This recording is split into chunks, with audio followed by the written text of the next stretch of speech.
Olá, meus amores. Aqui é a professora Carmelita e hoje a gente vai para a nossa segunda aula da eletiva do Mato ao Prato. E nós temos aqui uma participação especial que é o professor Anderson. Professor Anderson, se apresenta aí. Tudo bem, alunos? Professor Anderson. Então, estamos aqui nessa segunda aula da nossa eletiva. Tomara que vocês aproveitem bem esse material que nós preparamos para vocês. Então, vamos lá. Você sabe o que é compostagem? Gente, a compostagem é algo magnífico que a natureza faz naturalmente. Tá? Na natureza, esse processo já acontece, ok? A gente vai explicar para vocês como é que funciona. A compostagem nada mais é do que um processo biológico, onde ocorre a decomposição e a reciclagem da matéria orgânica através de restos, principalmente restos vegetais e também animais, formando um composto. A reciclagem, ela vai favorecer, né, um destino bacana para os resíduos orgânicos que a gente produz na nossa cozinha. Isso vai evitar, né, a acumulação em aterros e também vai ajudar a melhorar a estrutura do solo, vai devolver, devolver nutrientes para o nosso solo. Vocês têm uma ideia o quanto é bacana essa prática, né? De você estar mexendo com a terra, ela faz tão bem à saúde que, de acordo com estudos, o contato com uma bactéria presente no humus, ela funciona como antidepressivo, olha que legal. Isso vai diminuir alergias também, né, dor e náuseas. Então, a compostagem, ela é magnífica. Tanto ela vai ajudar as nossas plantinhas, né, trazendo nutrientes importantes, sem a gente precisar usar adubos químicos, e também ela melhora a nossa saúde. Bem, pessoal, agora vamos lá para as fontes de materiais, né? O que vai na compostagem, o que nós devemos colocar lá. Principalmente pode ser dividido em dois eixos, tá? Os ricos em carbono e os ricos em nitrogênio. Para ser bem breve, o que é rico em carbono? Imagina você lá fazendo aparando a sua grama, aí sobra aquelas folhinhas da grama que foi cortada, aquilo ali é rico em carbono, tá bom? O que é rico em nitrogênio?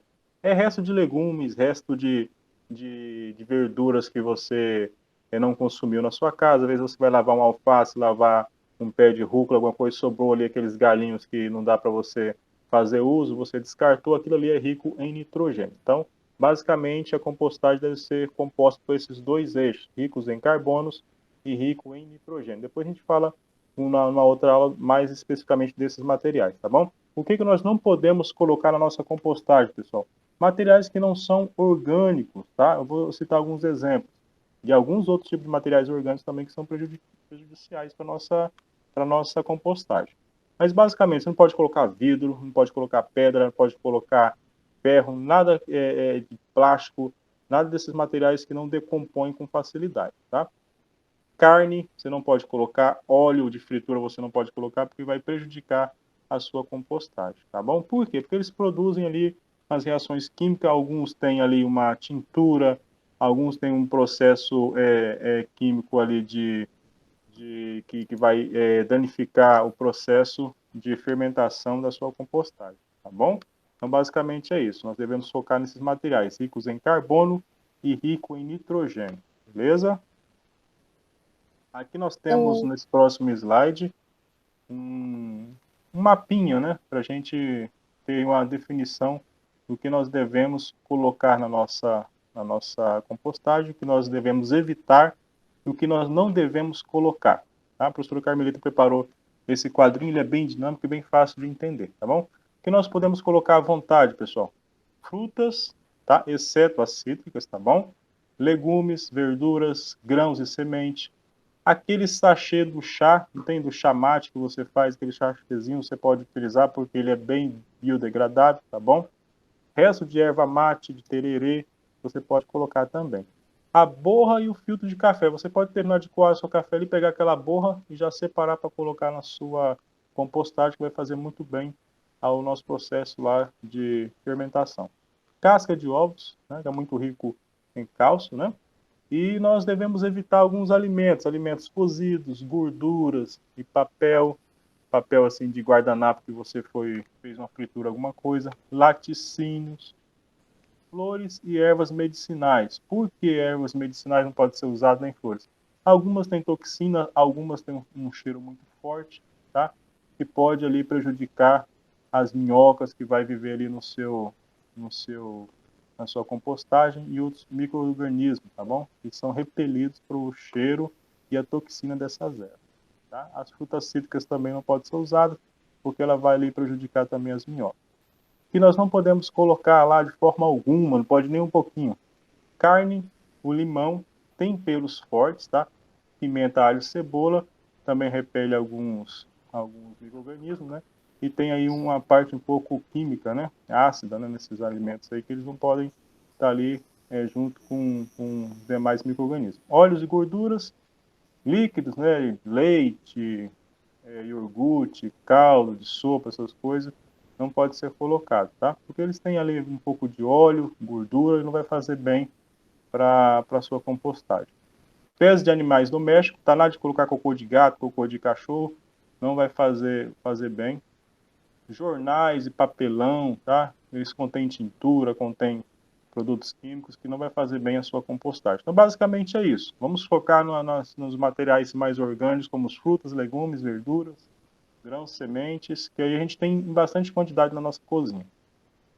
Professora Carmelita? Lembrando que as fezes, né? Se a gente tiver, por exemplo, fezes de galinha, fezes de boi, pode colocar, tá ok? O que não pode, principalmente a gato e cachorro, porque pode conter doenças, tá, gente? E é ruim, tá ok? Vamos lá, então. Vamos falar um pouquinho sobre as fases da compostagem. Gente, a compostagem, ela vai ter várias fases. O processo todo, né, dura cerca de 90 dias, que é 3 meses. Mas na fase inicial, né, a partir do momento que eu finalizei todas as camadas da minha compostagem e eu lacrei ela ali, ela vai começar a fazer a degradação. Então, os micro-organismos, eles vai ter um trabalho, né, bem intenso nesses primeiros dias, primeiros 6 dias, onde vai ocorrer a elevação da temperatura, tá? Pode chegar essa temperatura até 60 graus. Então, essa elevação de temperatura ela é fundamental porque vai ocorrer a morte de organismos patogênicos ali nesse ambiente. Então, é importante. Depois desse tempo, essa temperatura ela vai ser controlada graças às bactérias termófilas, que elas vão estar fazendo esse processo, e depois disso, isso vai durar cerca de uns 5 dias mais ou menos, 5, 10 dias no máximo, e aí essa temperatura ela vai começar a cair. Quando a temperatura começa a cair, os fungos eles vão voltar a invadir esse ambiente, que é fundamental, não sei se você sabe, mas os fungos é o que faz a decomposição de plantas, tá? Animais, principalmente bactérias, e plantas, principalmente os fungos, tá ok? E nessa invasão por fungos vai ocorrer uma intensa competição de nutrientes, onde, né, essa temperatura ela vai cair novamente e vai voltar mais ou menos a 15 a 20 graus aí. Geralmente de 10 a 15 graus é uma temperatura ideal para fungos e bactérias, e principalmente as minhocas, conseguir sobreviver nesse ambiente. E aí nós vamos entrar na fase de maturação. No primeiro dia até 35 dias mais ou menos aqui, é o processo de aumento e diminuição da temperatura, para depois, né, ocorrer a maturação, nada mais é a decomposição final. Que é um processo que demora um pouco mais, onde vai ser esses organismos que vão estar fazendo o processo final da decomposição e devolvendo nutrientes como fósforo, potássio, cálcio e magnésio para esse solo.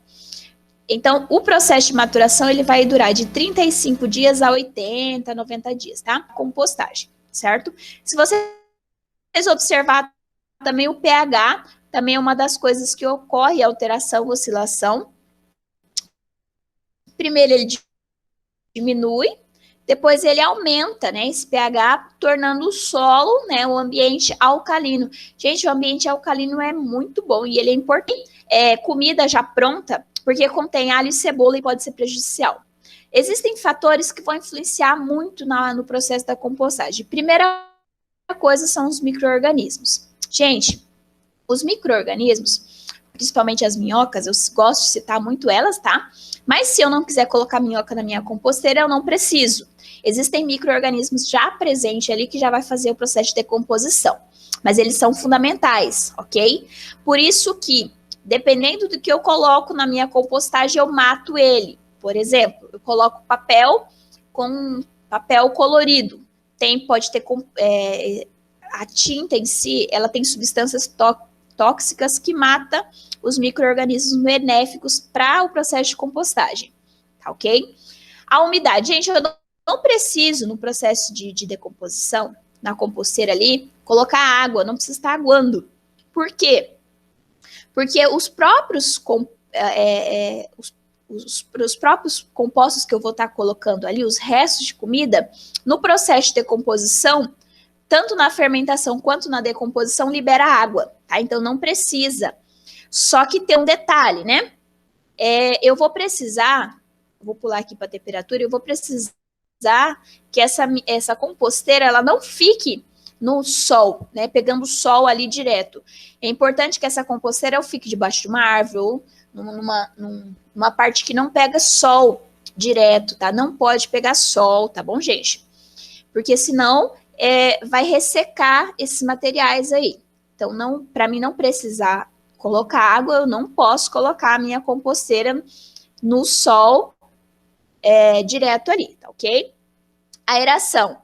É importante a aeração porque a presença do oxigênio facilita a decomposição, porque a maioria dos micro-organismos presentes ali nesse ambiente são seres aeróbicos que respiram oxigênio. Se eu não tiver a presença de minhocas nessa minha composteira, eu vou precisar estar mexendo ali o tempo todo, tá? Eu vou usar uma pazinha, vou ter que estar mexendo.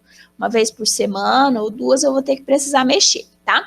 O pH. O pH é importante, daí eu tenho que escolher os alimentos que eu vou colocar lá dentro. Não é qualquer alimento que eu posso colocar lá. Principalmente, né, as cascas, né, que eu não cozinhei ainda. O processo de cozimento, o principal não é o cozimento. Quando eu vou para a cozinha, né, eu posso colocar ali, às vezes você coloca um sazon na comida, ou um caldo de galinha, isso é industrializado e não é benéfico para o solo que eu estou produzindo ali, para o adubo final que vai formar. O tamanho das partículas, gente, é fundamental a gente cortar, picar as cascas, porque quanto maior a casca, mais demorado é o processo de decomposição, tá bom? Então, é muito importante. A presença de ovos, se eu puder, né, dar uma esbagaçada neles ali, aperta e tritura um pouquinho. Não precisa bater no liquidificador, não. É só apertar com a mão para ajudar, né, a espedaçar esse ovo.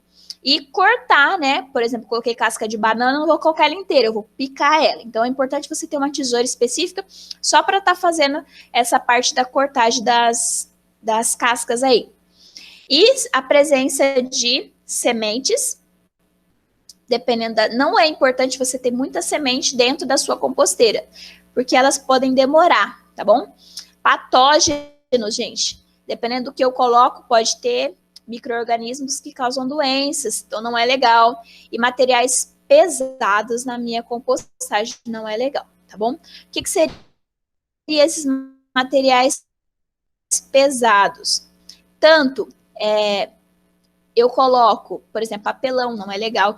Materiais pesados são materiais que demoram na compostagem. Por exemplo, o osso. O osso, eu posso colocar o pó do osso, mas o osso inteiro eu não posso colocar. Ele é considerado um material pesado aí, tá ok? Que ele vai demorar muito para decompor, beleza? Carne, não é interessante eu colocar carne. A carne, primeiro, a carne ela vai juntar moscas, tá ok? E vai dar um mau cheiro, tá? A comida já pronta, né? Ela vai dar esse mau cheiro também na composteira. Então, não é interessante eu colocar esses alimentos aí, ok? Então, vai juntar mosca, vai dar mau cheiro, e não é o que a gente quer, porque essa composteira vai ficar lá na nossa casa, né? Se for um ambiente bem afastado, tudo bem, não tem problema. Mas se for perto de casa, não é legal, tá bom? Quais são as vantagens da compostagem, Anderson? Principalmente, melhoria do solo e melhoria da sua saúde, tá? Compostagem é um processo, igual a professora Carmelita deixou bem acertado nisso, que ela melhora até o seu condicionamento físico e mental, pessoal. Então, ela produz ali micro-organismos que vai auxiliar na sua saúde e também, principalmente, na saúde do solo, tá? Então, vai melhorar a saúde do solo. O que é a saúde do solo? Enriquecer esse solo, fazer esse solo ser mais produtivo, tá bom? Fazer esse solo ser melhor, ele vai ter mais nutrientes, tá bom? E aumenta a capacidade de infiltração da água também, reduzindo a erosão. Por quê? Porque a terra ali ela fica com mais nutrientes, ela fica mais trabalhada, ela fica mais fofinha, né? Porque ela ela produz ali micro-organismos. Então isso facilita esse processo biológico, tá? Dificulta ou impede a germinação de semente e de plantas invasoras. O que são essas plantas invasoras? São aquelas ervas daninhas, o pessoal fala, né? Você planta um tipo de erva, daqui a pouco começa a nascer uns matinhos do lado, umas plantinhas do lado ali. Então, essa compostagem vai dificultar, então, essa germinação desses tipos de ervas daninhas, né? Agora a professora Carmelita vai dar continuidade aí nessas vantagens da compostagem. Também ocorre um aumento, né, no número de minhocas, insetos e micro-organismos desejáveis. Quando o solo está bem nutrido, esses micro-organismos que fazem o processo de decomposição, os micro-organismos bons, eles vão querer estar nesse solo sim. Esse solo ele vai conseguir segurar mais umidade, esse solo vai ter mais nutrientes, então esses micro-organismos vão gostar. Imagina um solo seco sem nada, quem é que vai querer, tá? Então, reduzindo, né, a incidência de doenças de plantas também, quando o solo está mais nutrido, eu vou ter menos doenças nas nossas plantinhas. Como eu já disse, mantém a temperatura e também os níveis de acidez do solo, tá? Então, a compostagem, gente, ela é muito, muito boa, tá ok? Essa terra preta que a gente chama, né? Ela é muito boa para as nossas plantinhas. Ela ajuda também a ativar a vida do solo, favorecendo a reprodução de micro-organismos, tá bom? Esses micro-organismos, é claro, micro-organismos bons, ok? E também o aproveitamento agrícola da matéria orgânica. Também ajuda em processo ambiental seguro. Eu vou ter plantas com muito mais nutridas. Se você for produzir, por exemplo, alimentos para sua cozinha, né? Fazer uma horta, por exemplo, pode ser considerado alimentos orgânicos que você não vai precisar usar nem adubos químicos e muito menos agrotóxicos, porque no processo da compostagem, gente, é liberado também o chorume, que ele é um adubo maravilhoso, tá ok? Ele ajuda tanto a adubar quanto a espantar alguns bichinhos ali. E também na eliminação de patógenos, né? Patógenos seria seres que causam doenças, ok? Então, tem essas vantagens, tem muitas outras vantagens aí da compostagem.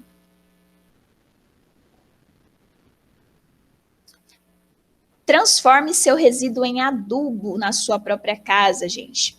Na aula que vem, a gente vai estar explicando como é que vocês vão fazer uma composteira, ok? Para aqueles alunos que têm recurso financeiro e não quer fazer, a gente tem para comprar. Inclusive, seria aqui na cidade não tem ainda, mas tem para comprar na internet uma composteira. Obrigada. Uma composteira pronta, tá? Que é mais ou menos nesse estilo aqui, ó, que vocês estão vendo aqui, ó, tá ok? Ela é uma composteira já pronta.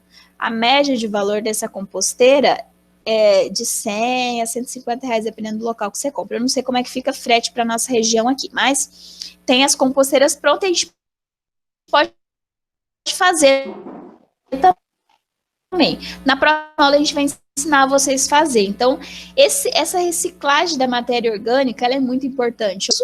Para reciclar, eu não vou jogar esse lixo, a gente chama de lixo, o lixo orgânico que a gente produz aí na nossa casa. A gente não vai mandar para o lixo normal, tá? A gente vai mandar só o lixo seco e o lixo orgânico a gente vai reciclar, tá bom? Você não vai precisar comprar, né, essa terra preta nas casas, tanto você encontra a terra preta em floricultura, principalmente, tá? Você não vai precisar comprar, porque é caro, tá, gente? Um saco de terra preta, eles saem cerca de 30, 40, até 50 reais, dependendo da quantidade, né, de quilos aí. Então é caro. Coisa que você não precisa comprar, você pode fazer aí na sua casa para adubar suas plantinhas. E é claro, você vai estar sabendo o que você colocou ali. Tá? A parte mais interessante é que você sabe o que você colocou ali. Tá ok? Anderson, quer falar um pouquinho? Pessoal, a questão igual a professora Carmelita falou que vocês vão saber o que está colocando. Nós sabemos que existe algum tipo de adubo que não são orgânicos, né? E adubos que são orgânicos.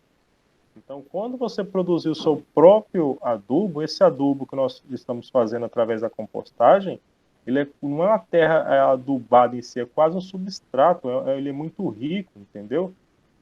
Às vezes você vai pagar aí R$30 num saco de terra adubada que tem uma porcentagem de terra muito grande, enquanto se você trabalhar a sua compostagem, você vai estar aí ajudando o meio ambiente, vai estar diminuindo a quantidade de lixo que você vai estar colocando para fora da sua casa, você vai ter um material mais rico do que você está comprando. Tá? Igual a professora Carmelita falou, você ainda tem um chorume. O chorume você não precisa esperar todo o processo ali. A partir do momento que já está fazendo decomposição, já vai deixando o resíduo ali, o chorume você já pode fazer uso dele, tá bom? Então, conforme passando os dias, já tem um chorume para você utilizar. Com 15 dias você já pode usar o chorume ali à vontade. Então, também tem essa particularidade. Quando você vai comprar terra orgânica, não vai vir com chorume, não. Vai vir só a terra e ainda não vai ser uma terra rica, você não vai saber a procedência dela, não vai saber se tem alguma coisa que não é orgânica ali, se tem algum tipo de adubo que não é orgânico, algum adubo ali que a gente fala de processo químico, né? Então, basicamente é isso. Então, vamos aí fazer da melhor forma possível e ajudar o meio ambiente também. Professora Carmelita? Tá, gente, então fica para a nossa aula da semana que vem. E a gente vai ensinar vocês, inclusive a gente vai gravar uma aula fazendo a composteira. A gente vai tentar o máximo, né, usar o máximo de material reciclado que vocês podem ter aí na casa de vocês. A princípio, né, o balde é uma das coisas que a gente pode usar, mas tem outras coisas que a gente pode estar usando para fazer essa composteira, tá bom? Então, semana que vem a gente tem mais e aí a gente vai para a prática, para a parte prática, para a gente começar já a produzir, né? Então, já vai separando os alimentos que vocês, principalmente casca, tá ok? A parte que não dá muito cheiro, que você pode guardar tampadinho, guarda aí na casa de vocês que a partir de semana que vem a gente vai começar a parte da composteira. A gente vai produzir ela, fabricar uma composteira, tá bom? Gente, era isso para nossa aula. Eu espero que vocês tenham gostado. Um beijo grande. Até semana que vem. Valeu, pessoal. A gente aguarda vocês na nossa próxima aula. E qualquer dúvida, procura a gente no WhatsApp, no Classroom, que estamos à disposição. Tá bom, então, gente. Beijão.